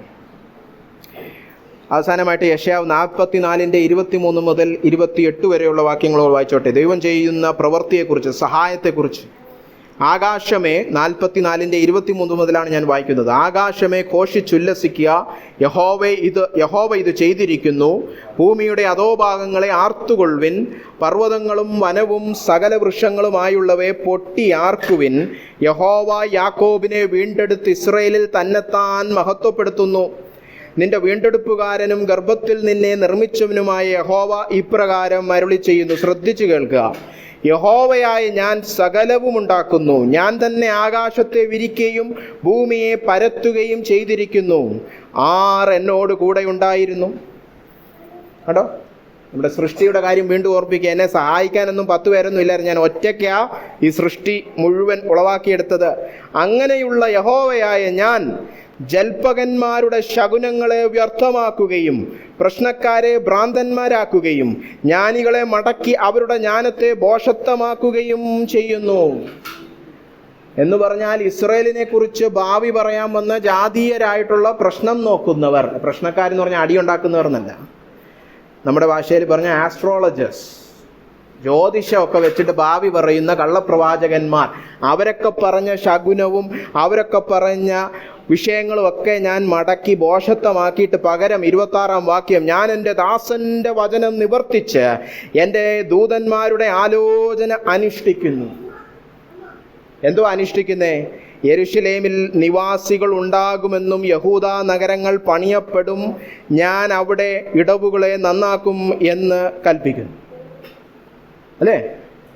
അപ്പോൾ ബാബേലുകാർ വിചാരിച്ചു നമ്മൾ യെരുശലേമിനെയൊക്കെ പിടിച്ചു പൊളിച്ചു, ഇനി ഒരിക്കലും ഇവിടെ ഒരുത്തനും വരാൻ പോകുന്നില്ല. അങ്ങനെയൊക്കെ പറഞ്ഞവരുടെ വാക്ക് വ്യർത്ഥമാക്കിയിട്ട് നേരത്തെ പറഞ്ഞ പോലെ വിശ്വാസത്താൽ നിലമൊക്കെ വാങ്ങിച്ച യെരമ്യാവിനോടും യെശയ്യാവിനോടും ഒക്കെ ചേർന്ന് നിന്ന് കർത്താവ് പറയാണ്, നിങ്ങളുടെ വായിൽ നിന്ന് വന്ന എൻ്റെ വചനം ഞാൻ നിവർത്തിക്കും. യെരുശലേം പട്ടണങ്ങളും നിവാസികളും മടങ്ങി വരുമെന്ന് പറഞ്ഞാൽ മടങ്ങി വന്നിരിക്കും. എന്തോ അതിൻ്റെ അർത്ഥം എന്നറിയാവോ? നിങ്ങളെക്കുറിച്ച് നിങ്ങൾ പറഞ്ഞതോ മറ്റുള്ളവരോ പറഞ്ഞതൊന്നും അല്ല നിങ്ങളുടെ ഭാവി. ദൈവം പറയുന്നതാണ് ഭാവി. നിങ്ങളുടെ വീട്ടിൽ ചിലപ്പോൾ നിങ്ങൾ ശപിക്കപ്പെട്ട പേഴ്സണായിരിക്കും, ഒരു കാലത്ത് നന്നാവത്തില്ലെന്ന് പറയുന്നതായിരിക്കും. നിനക്കൊന്നും ഒരു മടങ്ങി വരൂ ഇനിയില്ല എന്ന് പറഞ്ഞിട്ടുണ്ടാവും. പല സഭക്കാരും ചിലപ്പോൾ വാതിലൊക്കെ കൊട്ടി അടച്ചിട്ടുണ്ടാവും. ഭർത്താവ് പറയാണ്, എനിക്ക് നിന്നെക്കുറിച്ചൊരു ഉദ്ദേശമുണ്ടെങ്കിൽ അത് മാത്രമേ സംഭവിക്കത്തുള്ളൂ. ബാക്കിയുള്ളവരുടെ ശകുനവും ബാക്കിയുള്ളവരുടെ വാക്കും ഒക്കെ വ്യർത്ഥമാക്കിയിട്ട് എൻ്റെ വചനം ഞാൻ നിവർത്തിക്കും, എൻ്റെ പുനഃസ്ഥാപന പദ്ധതി നിറവേറപ്പെടും. അപ്പോൾ കണ്ടോ, അസാധ്യങ്ങൾ പ്രവർത്തിച്ച് പുനഃസ്ഥാപിക്കും. മറ്റ് നമ്മളെക്കുറിച്ച് പറഞ്ഞൊക്കെ വ്യർത്ഥമാക്കി ദൈവവചനം മാത്രം ദൈവം പുനഃസ്ഥാപിക്കും. അതിൻ്റെ അർത്ഥം എന്താണെന്നറിയാവോ? അവൻ്റെ വാഗ്ദത്തങ്ങൾ ഉറപ്പുള്ളതും ഇളകിപ്പോകാത്തതുമാണ്. വിശ്വസിക്കുകയാണെങ്കിൽ നമ്മുടെ ജീവിതത്തിൽ അതിൻ്റെ നിവൃത്തി നമ്മൾ കാണും, ദൈവമഹത്വം നമ്മൾ കാണും. ഞാൻ ഉപസംഹരിക്കട്ടെ, സമയം ഏതാണ്ട് അവസാനിച്ചു. നമ്മൾ രാവിലെ കണ്ടതും വൈകുന്നേരം കണ്ടതും ചേർത്തൊന്ന് പറയട്ടെ. ഉപവസിക്കുന്നത് ചുമ്മാതെ ആഹാരം കളഞ്ഞേച്ച് പ്രാർത്ഥിക്കുന്നതല്ല. സെക്കരിയാവ് 7:8 നമ്മൾ കണ്ടു. ദൈവത്തെ വേണമെന്ന് പറഞ്ഞ് ദൈവത്തിനു വേണ്ടി ഉപവസിക്കണം, അല്ലെങ്കിൽ സ്വാർത്ഥമായ മതപരമായ വെറും ആചാരമാണ്. ദൈവമഹത്വത്തിന് 1-ാം സ്ഥാനം കൊടുത്ത് ദൈവഹിതത്തിനു വേണ്ടി, ദൈവത്തിനു വേണ്ടി എപ്പോഴും ജീവിക്കണം. അങ്ങനെ ഉപവസിക്കുകയും വേണം. അല്ലേ? അങ്ങനെ ഉപവസിക്കുമ്പോൾ നമ്മൾ ദൈവവചനത്തിന് കീഴ്പ്പെടും. ദൈവവും മനുഷ്യരുമായിട്ടുള്ള ബന്ധത്തിൽ വേണ്ട ക്രമീകരണങ്ങൾ വരുത്തും. ആദരവും ഹൃദയവും ഒക്കെ ശുദ്ധീകരിക്കപ്പെടും. അങ്ങനെ ഉപവസിക്കുന്ന വിഷയങ്ങളിൽ ദൈവം പറഞ്ഞു, ഞാൻ അതിനെയൊക്കെ ഉത്സവങ്ങളാക്കി മാറ്റും. ഉപവാസത്തെ ഉത്സവമാക്കുന്ന ദൈവമാണ് നമ്മുടെ ദൈവം. ചരിത്ര പശ്ചാത്തലത്തിൽ അതിൻ്റെ അർത്ഥം ഇസ്രായേലിന് പുനഃസ്ഥാപനം, യഥാസ്ഥാപനം സംഭവിക്കും. അങ്ങനെ യഥാസ്ഥാപനം ചെയ്യുന്ന ദൈവത്തിൻ്റെ വെളിപ്പാടാണ് യെശയ്യാവ് 40:1 പറഞ്ഞിരിക്കുന്നത്, നിങ്ങൾക്കുള്ള ആശ്വാസം. ആശ്വാസ വചനം എന്ന് പറഞ്ഞാൽ ഈ പുനഃസ്ഥാപിക്കുന്ന ദൈവത്തിന്റെ ഹൃദയം കാണുന്നതാണ്, അല്ലാതെ പദ്ധതി. ഇതെങ്ങനെ സംഭവിക്കും കർത്താവേ? പലപ്പോഴും ദൈവം അത് പറഞ്ഞു തരത്തില്ല. എങ്ങനെയൊക്കെ ചെയ്യും എന്നുള്ളത് അത് എൻ്റെ ബിസിനസ്, അത് ഞാൻ ചെയ്യും, നീ വിശ്വസിച്ചിരുന്നാൽ മതി. പക്ഷെ നീ എന്നെ കാണുന്നുണ്ടോ? നിന്നെ പുനഃസ്ഥാപിക്കുവാൻ ഉത്തരവാദിത്വമുള്ള, ശക്തിയുള്ള, ബലമുള്ള, വിശ്വസ്തതയുള്ള ദൈവത്തെ നീ കാണുന്നുണ്ടോ? അത്രയും മതി, നീ വേറൊന്നും കാണണ്ട. എങ്ങനെ ചെയ്യുമെന്നൊന്നും നീ അറിയേണ്ട ആവശ്യമില്ല. അതുകൊണ്ടാണ് പറഞ്ഞത്, സുവാർത്ത ദൂതിയായ യെരൂശലേമേ, സകല യഹൂദ നഗരങ്ങളോടും വിളിച്ചു പറയുക, ഇതാ നിങ്ങളുടെ ദൈവം. ഞാനും നിങ്ങളോട് വിളിച്ചു പറയുകയാണ്, നിങ്ങളെ പുനഃസ്ഥാപിക്കുന്ന ഒരു ദൈവമുണ്ട്, നിങ്ങളെ വീണ്ടെടുക്കുന്ന ഒരു ദൈവമുണ്ട്. ഇതാ നിങ്ങളുടെ ദൈവം. ഇതാണ് ദൈവത്തിൻ്റെ ഹൃദയം. എങ്ങനെയുള്ള ദൈവം? അരുമനാഥനായ ഇടയൻ, വാത്സല്യമുള്ള ഇടയൻ, കുഞ്ഞാടുകളെ മാർവോട് ചേർത്ത് പിടിക്കുന്നവൻ. അവൻ്റെ മാർവിടത്തിൽ നമുക്ക് നിർഭയം വസിക്കുവാൻ കഴിയും. നമ്മൾ അവനെ തള്ളിക്കളയുവാൻ കൊടുത്ത അതേ വില കൊണ്ട് അവൻ നമ്മെ വീണ്ടെടുത്തവൻ. ക്രൂശിലെ സ്നേഹം ഓർക്കുക. അങ്ങനെയുള്ളൊരു ദൈവമാണ് നമ്മുടെ ദൈവം. രണ്ടാമതായിട്ട്, അവൻ നിസ്തുല്യനായ സൃഷ്ടാവാണ്. സൃഷ്ടിയിലുള്ള ഒന്നും അവനുമായിട്ട് തുലനം ചെയ്യാൻ പോലും നമുക്ക് കഴിയുകയില്ല. സൃഷ്ടിയിൽ ഒന്നും അവൻ്റെ ഉപമയായിട്ട് എടുക്കാൻ നമുക്ക് കഴിയുകയില്ല. സൃഷ്ടി ദൈവത്തിന് കീഴിലാണ്, ദൈവത്തിന് ഇൻഫീരിയറാണ്, അല്ലേ? ഈ സൃഷ്ടി സകലത്തെയും വചനത്താൽ ഉളവാക്കിയ അസാധ്യങ്ങളൊന്നുമില്ലാത്ത നമ്മുടെ കർത്താവാണ് ഈ സൃഷ്ടാവാം ദൈവം. അവന് നമ്മുടെ പുനഃസ്ഥാപനം സാധ്യമാണ്.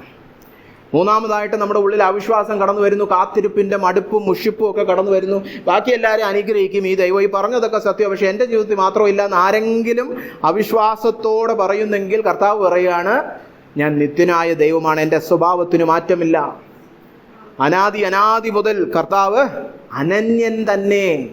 തുടക്കം മുതൽ ഒടുക്കം വരെ, സമയത്തിനും മുൻപേയും സമയം തീരുമ്പോഴും സമയം കഴിഞ്ഞും നിത്യതയിലും ദൈവത്തിൻ്റെ സ്വഭാവത്തിന് മാറ്റമില്ല. അവൻ ആദ്യനും അന്ത്യനും, അല്ലേ? അവന് ജനനവും ഇല്ല, മരണവും ഇല്ല. പിന്നെ ആ ദൈവത്തിൻ്റെ സ്വഭാവം മാറിയെന്ന് എങ്ങനെ പറയാൻ പറ്റും? സ്വഭാവത്തിന് മാറ്റമില്ലാത്ത ദൈവം എങ്ങനെ മാറി പിന്നെ? അങ്ങനെ ആരും പറയരുത്. നിത്യനായ ദൈവം, യാക്കോബേ നീ മറന്നു പോകരുത്, ഞാൻ നിന്നെ മറക്കയില്ല. നീ ഓർത്തോണം അത്, അല്ലേ?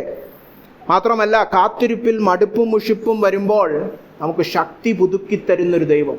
അവനിൽ പ്രത്യാശ വെക്കുമെങ്കിൽ നമുക്ക് ശക്തി പുതുക്കിത്തരും. മാനുഷികമായിട്ട് പിടിച്ചു നിൽക്കുവാൻ ഒരു വകയും കാണാത്തപ്പോൾ പോലും ശക്തിയോടെ നിൽക്കുവാൻ കഴിയുന്ന അത്ര അതിശക്തമായ ഒരു ശക്തി നൽകുവാൻ ദൈവത്തിന് കഴിയും. അവസാനമായിട്ട് നമ്മൾ കണ്ടു, നമ്മെ സഹായിക്കുന്ന വീണ്ടെടുപ്പുകാരൻ, അല്ലേ? നമ്മൾ പറഞ്ഞാൽ പോലും വിശ്വസിക്കാത്ത അത്ര മാറ്റങ്ങളും അത്ഭുതങ്ങളും പ്രവർത്തിച്ച് സഹായിക്കുവാൻ കഴിവുള്ള വീണ്ടെടുപ്പുകാരൻ. പാഴ്മലയിൽ നീരുറവ തുറക്കുന്നവൻ, നിർജ്ജന പ്രദേശത്ത് നദികളൊക്കെ ഒഴുക്കുന്ന ദൈവം. അപ്പോൾ നിങ്ങളുടെ ജീവിതത്തിൽ നിങ്ങൾ അഭിമുഖീകരിക്കുന്ന പ്രതിസന്ധി എനിക്ക് അറിഞ്ഞുകൂടാ, അത് ഇതുപോലെ നിർജ്ജന പ്രദേശമൊക്കെ ആണ്, വിശ്വസിക്കണം, അവിടെ നദിയെ ഉളവാക്കാൻ മതിയായവനാണ് നമ്മുടെ കർത്താവ്. അവസാനമായിട്ട് കണ്ടു, അവൻ്റെ വചനമാണ് നമ്മുടെ ഭാവിയെ നിശ്ചയിക്കുന്നത്. നമ്മൾ അവനിൽ വിശ്വസിച്ച് അടങ്ങിപ്പാർത്ത് അവന് വേണ്ടി കാത്തിരിക്കുന്നവർ, നേരത്തെ രാവിലെ കണ്ടതുപോലെ ഉപവാസം എന്ന രീതിയിൽ, ദൈവം ആഗ്രഹിക്കുന്ന രീതിയിൽ വചനത്തോട് കീഴ്പ്പെട്ട് ഉപവസിച്ച് കാത്തിരിക്കുന്നവർക്ക് ശക്തി പുതുക്കപ്പെടുമെന്ന് മാത്രമല്ല, അവരെക്കുറിച്ചുള്ള ദൈവിക പദ്ധതി മാത്രമേ സംഭവിക്കുള്ളൂ. ബാക്കിയുള്ളവരൊക്കെ എന്തൊക്കെ പ്രാഗി പറഞ്ഞാലും ശപിച്ച് പറഞ്ഞാലും അതൊക്കെ കർത്താവ് വ്യർത്ഥമാക്കും. യഹൂദ പട്ടണങ്ങൾ വീണ്ടും നിവാസികളെ കൊണ്ട് നിറയുമെന്ന് പറഞ്ഞാൽ അത് സംഭവിച്ചിരിക്കും. ചരിത്രത്തിൽ സംഭവിച്ച കാര്യമാണ്, ഇനിയും സംഭവിക്കും. നമ്മുടെ ജീവിതത്തിലും അത് തന്നെയാണ് സത്യം. അപ്പോൾ ഞാൻ രാവിലെ വന്ന് കയറിയപ്പോൾ ആദ്യം പറഞ്ഞു തുടങ്ങിയത് 14-ാം സങ്കീർത്തനത്തിൽ നിന്നായിരുന്നു. അത് പറഞ്ഞു തന്നെ അവസാനിപ്പിക്കാൻ ആഗ്രഹിക്കുന്നു. 14-ാം സങ്കീർത്തനത്തിൽ നമ്മൾ കണ്ടു, എടുത്തു വായിക്കണമെന്നില്ല. മൂഢനല്ലാത്തവൻ എന്ത് ചെയ്യണം? മൂഢൻ ദൈവം ഇല്ലെന്നും പറഞ്ഞ് മ്ലേച്ഛത പ്രവർത്തിച്ചുകൊണ്ടിരിക്കുന്നു. മൂഢനല്ലാത്ത ഞാൻ എന്ത് ചെയ്യണം? ദൈവമുണ്ട് എന്ന് പറഞ്ഞ് ദൈവത്തെ അന്വേഷിക്കണം. എങ്ങനെ അന്വേഷിക്കണം? പ്രാർത്ഥിക്കണം. അവിടെ മൂഢൻ പ്രാർത്ഥിക്കുന്നില്ല. ജ്ഞാനിയായ മനുഷ്യൻ, യഹോവയെ അന്വേഷിക്കുന്ന ബുദ്ധിമാൻ യഹോവയെ എങ്ങനെ അന്വേഷിക്കണം? എന്താ മാധ്യമം? പ്രാർത്ഥന. അങ്ങനെ നമ്മൾ പ്രാർത്ഥിക്കുമ്പോൾ രക്ഷ കടന്നു വരും. രക്ഷ കടന്നു വരുമ്പോൾ യാക്കോബിന്റെ സ്ഥിതിവിശേഷങ്ങളൊക്കെ മാറും. അപ്പോൾ അവിടെ എന്ത് കടന്നു വരും? ആനന്ദവും സന്തോഷവും കടന്നു വരും, അല്ലേ? അങ്ങനെ യഥാസ്ഥാനപ്പെടുമ്പോഴാണ് ശരിയായ രക്ഷയുടെ സന്തോഷം നമ്മൾ അനുഭവിക്കുന്നത്. അപ്പോൾ ഇന്നത്തെ ഈ ഉപവാസ പ്രാർത്ഥന മുഴുവൻ നമ്മുടെ ആത്മീയ ജീവിതത്തിലുണ്ടായ കുറവുകളൊക്കെ മാറ്റി ദൈവവുമായിട്ടൊന്ന് ചേർന്ന് വരാൻ വേണ്ടിയിട്ടായിരുന്നു. എവിടെങ്കിലും തെറ്റിപ്പോയിട്ടുണ്ടെങ്കിൽ മടങ്ങി വന്നു ദൈവത്തോട് ചേർന്ന് രക്ഷയുടെ വളർച്ചയിൽ തന്നെ പോകണം. ഇതാ പാത, അല്ല അവിടെ കൂടെ ഒന്നും അല്ല പോകേണ്ടിയിരുന്നത്, തിരിച്ചിവിടെ വരണം. ഈ പാതയിലാണ് ദൈവിക പദ്ധതികളുടെ പൂർത്തീകരണം, ഈ പാതയിലാണ് രക്ഷയിലുള്ള വളർച്ച, ഈ പാതയിലാണ് ദൈവത്തിൻ്റെ ആനന്ദവും സന്തോഷവും. അവിടെയാണ് സ്ഥിതിവിശേഷത്തിന് മാറ്റമുണ്ടായിട്ട് സത്യമായ സന്തോഷം നമ്മുടെ ജീവിതത്തിൽ നിറയുന്നത്. നമുക്ക് ഒരു നിമിഷം കണ്ണുകളെ അടച്ച് പ്രാർത്ഥിക്കാം. ഉപവാസത്തെ ഉത്സവമാക്കുവാൻ കഴിയുന്ന ദൈവത്തെ നമ്മൾ രാവിലെ കണ്ടു. പുനഃസ്ഥാപിക്കുന്ന, യഥാസ്ഥാനപ്പെടുത്തുന്ന ദൈവത്തിൻ്റെ ഹൃദയത്തെക്കുറിച്ചുള്ള 5 ചിത്രങ്ങൾ നമ്മൾ കണ്ടു. അല്പകാലം കഷ്ടം അനുഭവിച്ചതിന് ശേഷം ദൈവവും നിങ്ങളെ യഥാസ്ഥാനപ്പെടുത്തുമെന്ന് പത്രോസ് നമ്മളോട് പറയുന്നു. ദൈവവുമായിട്ട് യഥാസ്ഥാനപ്പെടാം. ദൈവം ആഗ്രഹിക്കുന്ന നിലയിൽ, ഇടങ്ങളിൽ ഉറച്ചു നിന്ന് വളരുവാൻ ദൈവസന്നിധിയിൽ നമുക്കൊരു തീരുമാനമെടുക്കാം. ഈ കേട്ട വചനത്തിൽ അടങ്ങിയിരിക്കുന്ന കർത്താവിനെ കുറിച്ചുള്ള വെളിപ്പാടിനോട് ഹൃദയംഗമായി നമുക്ക് പ്രതികരിക്കാം. ഞങ്ങളെ സ്നേഹിക്കുന്ന വലിയവനായ കർത്താവേ, കേൾപ്പിച്ച നല്ല വചനത്തിനായിട്ട് സ്തോത്രം. ഞങ്ങളെ മടക്കി വരുത്തി പുനഃസ്ഥാപിച്ച് യഥാസ്ഥാനപ്പെടുത്തുന്ന ദൈവമാണല്ലോ അങ്ങ്.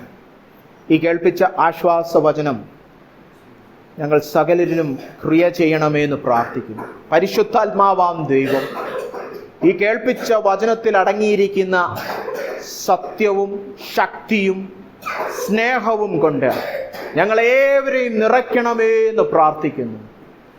അത് നിമിത്തം കർത്താവ് ഇന്ന് ചില തീരുമാനങ്ങൾ, ഇന്ന് ചില രൂപാന്തരങ്ങൾ ഞങ്ങളുടെ ജീവിതത്തിൽ ആരംഭിക്കട്ടെ എന്ന് പ്രാർത്ഥിക്കുന്നു. ആദ്യം കേട്ടതുപോലെ കേട്ട വചനത്തോട് ഹൃദയകാഠിന്യത്തോടെ പ്രതികരിക്കാതിരിക്കുവാൻ സകലരെയും നീ സഹായിക്കണമേ. ദൈവമേ, ഹൃദയം മൃദുലമാക്കി വചനത്തെ സ്വീകരിക്കുവാൻ ഞങ്ങളേവരെയും നീ സഹായിക്കണമേ എന്ന് പ്രാർത്ഥിക്കുന്നു. ഇന്ന് കടന്നു വന്നിരിക്കുന്ന ഈ ജനത്തെ അടിയൻ അങ്ങയുടെ കരത്തിൽ സമർപ്പിച്ച് പ്രാർത്ഥിക്കുന്നു. ദൈവമേ, അവർക്ക് നിന്റെ സ്നേഹത്തെക്കുറിച്ചും കരുതലിനെക്കുറിച്ചും നിന്റെ പദ്ധതികളെക്കുറിച്ചും നിന്റെ ശക്തിയെക്കുറിച്ചും നിന്റെ വിശ്വസ്തതയെക്കുറിച്ചും ഇന്ന് കേൾപ്പിച്ച വചനത്തിന്റെ വെളിച്ചത്തിൽ പരിജ്ഞാനം പകർന്നു കൊടുത്ത് അത് നിമിത്തം അവരുടെ ഭക്തിജീവിതം ആത്മാവിൽ പണിയപ്പെടുവാനും വളരുവാനും ഫലം കായ്ക്കുവാനും ഇടയാകണമേ എന്ന് പ്രാർത്ഥിക്കുന്നു. കർത്താവേ, പ്രതിമാസമായിട്ട് ഇവിടെ കടന്നു വന്ന് കൂടുന്ന ഈ പ്രാർത്ഥനാ യോഗങ്ങൾ അങ്ങ് മുന്നോട്ട് നയിക്കണമേ. ഇത് പേരിനൊരു ഉപവാസ പ്രാർത്ഥന എന്നതിനപ്പുറമായിട്ട് ദൈവം ചെയ്യുന്ന ഒരു പ്രവൃത്തിയായിട്ട് മാറണമേ കർത്താവേ. അതിൻ്റെ ഗൗരവം മനസ്സിലാക്കി ഞങ്ങളും കർത്താവേ ആഗ്രഹത്തോടെ, ഉത്സാഹത്തോടെ, ഊർജ്ജസ്വലതയോടെ, തീക്ഷ്ണതയോടെ, വിശ്വാസത്തോടെ, പ്രാർത്ഥനയോടെ, ഒരുക്കത്തോടെ കടന്നു വരുവാൻ സഹായിക്കണമെന്ന് പ്രാർത്ഥിക്കുന്നു. പേരിനൊരു മീറ്റിംഗ് ഞങ്ങൾക്ക് വേണ്ട കർത്താവ്. ഇന്ന് രാവിലെ ഞങ്ങൾ കേട്ടതുപോലെ outward activity without inward spirituality is useless. ബാഹ്യമായ കുറെ ചേഷ്ടകൾ, കുറെ ഗോഷ്ഠികൾ ഞങ്ങൾക്ക് വേണ്ട കർത്താവേ. മീറ്റിങ്ങുകൾക്ക് ഒരു കുറവും നാട്ടിലില്ല. ദൈവമായിട്ട് കർത്താവേ, നീ ഇവിടെ ചെയ്തെടുക്കുവാൻ ആഗ്രഹിക്കുന്ന പ്രവൃത്തിക്ക് ഒരു മുഖാന്തരമാക്കി പ്രതിമാസ യോഗങ്ങളെ ക്രമീകരിക്കണമേ, ഉപയോഗിക്കണമേ. മുന്നോട്ടുള്ള മീറ്റിങ്ങുകളിൽ അങ്ങനെയുള്ള ദൈവദാസന്മാരെ അയക്കണമേ എന്ന് പ്രാർത്ഥിക്കുന്നു. ഞങ്ങൾ അങ്ങാൽ പണിയപ്പെടുവാൻ ഇടയാകണമേ എന്ന് പ്രാർത്ഥിക്കുന്നു. ഈ ഭവനത്തെയും ഈ കുടുംബത്തെയും അങ്ങ് അനുഗ്രഹിക്കണമേ. കടന്നു വന്നിരിക്കുന്ന സകലരെയും അനുഗ്രഹിക്കണമേ. അവരുടെയൊക്കെ ജീവിതത്തിൽ അവർ അഭിമുഖീകരിക്കുന്ന സകല പ്രതിസന്ധികളുടെയും മധ്യത്തിൽ ഇതാകുന്നു നിങ്ങളുടെ ദൈവമെന്ന ഇന്നത്തെ വെളിപ്പാട് അവർക്ക് വിശ്വാസത്തെ പകർന്നു കൊടുക്കണമേ, സ്ഥിരോത്സാഹത്തെ പകർന്നു കൊടുക്കണമേ, പ്രത്യാശയെ പകർന്നു കൊടുക്കണമേ. അവിശ്വാസത്താലും ഭയത്താലും പിന്നോട്ടു പോകുവാൻ നീ ആരെയും അനുവദിക്കരുതേ എന്ന് പ്രാർത്ഥിക്കുന്നു. ഈ കേട്ട വചനം, അതിലടങ്ങിയിരിക്കുന്ന ദൈവത്തെക്കുറിച്ചുള്ള വെളിപ്പാട് അവരുടെ ഹൃദയത്തോട് വാദിച്ചു കൊണ്ടിരിക്കണമേ. സകല അവിശ്വാസത്തെയും സകല കർത്താവെ ഹൃദയകാഠിന്യത്തിനെയും എതിരെ ഈ വചനം പോരാടിക്കൊണ്ടിരിക്കണമേ എന്ന് പ്രാർത്ഥിക്കുന്നു. ഞങ്ങളെ കീഴ്പ്പെടുത്തണമേ ഈ വചനം. ഞങ്ങൾ പൂർണ്ണമായിട്ടും ക്രിസ്തുവിൻ്റെ നുകത്തിൻ കീഴിൽ പൂർണ്ണമായിട്ടും കർത്താവെ ആകുന്നിടത്തോളം കർത്താവിന്റെ വചനമുള്ളിൽ ക്രിയ ചെയ്തുകൊണ്ടിരിക്കണമേ. രാവിലെ പ്രാർത്ഥിച്ചതുപോലെ മീറ്റിംഗ് കഴിഞ്ഞ് 10 മിനിറ്റ് കഴിഞ്ഞ് മറന്നുപോകുന്ന ഒരു വചനമായി ഇത് മാറരുതേ കർത്താവെ. ഞങ്ങളിൽ ക്രിയ ചെയ്ത് ഞങ്ങളെ അനുഗ്രഹിച്ച് ഞങ്ങൾ അങ്ങ് ആഗ്രഹിക്കുന്ന വിധം പ്രസാദമുള്ള ദൈവമക്കളായി മാറണമേ എന്ന് പ്രാർത്ഥിക്കുന്നു. ഇത്രത്തോളം ഈ വചന ശുശ്രൂഷയെ അനുഗ്രഹിച്ചതിനായിട്ട് അങ്ങേ സ്തുതിക്കുന്നു. സകല മാനവ മഹത്വം അങ്ങേക്ക് തന്നെ കരേറ്റുന്നു. യേശു ക്രിസ്തുവിന്റെ നാമത്തിൽ തന്നെ. ആമേൻ.